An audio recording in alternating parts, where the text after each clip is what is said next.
Ho, ho, ho! It's Tarquini! Hello and welcome back to the 12 days of British Touring Car. We're on day 3 today, and the car of choice for day 3 is the 1996 Audi A4 Quattro. Now this was the car that won the title with Frank Biela at the wheel. It had a major advantage over the rest of the field due to its four-wheel drive system, hence the Quattro bit, with obviously its iconic Audi livery. And it was dominant in wet races the following season, so 1997, until four-wheel drive was outlawed in 1998. Despite the fact that during the 96 season they gave the car weight to supposedly slow them down, it actually had the opposite effect, which allowed it to gain more grip and still win. So fair to say that this Audi was a bit more OP, if you can call it that, overpowered than the rest of the field and had a major advantage, with like Frank Biela winning it dominantly, really. What are your memories of this car, Ben?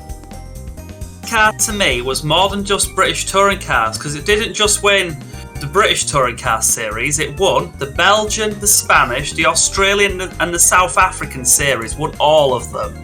So it was a heavily competitive car, which, because of its Quattro system, monstered all them series, and because of that, got the four-wheel drive series banned in all of them series as well. So, crazy car, extremely insane, came and conquered, did what it did, and it was one of the cars that factored into the four-wheel drive system getting banned in a lot of the parts of the world. So yeah, brilliant car.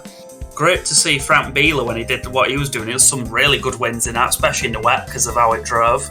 Yeah, awesome car. Yeah, there was one particular race that I remember from the following season, not the year that Frank Biela won it, but from 97. I think it was the first wet race, I believe at Thruxton, or it might have been Donington, I can't remember, but I do remember that the Audis obviously were in a class of their own, and they just left everybody else for dead, and Biela obviously won some of the wet races. But there was actually one race, like I said, I believe it was Donington, I want to say, where Alain Menu in the front-wheel drive Renault Laguna was chasing down Biela.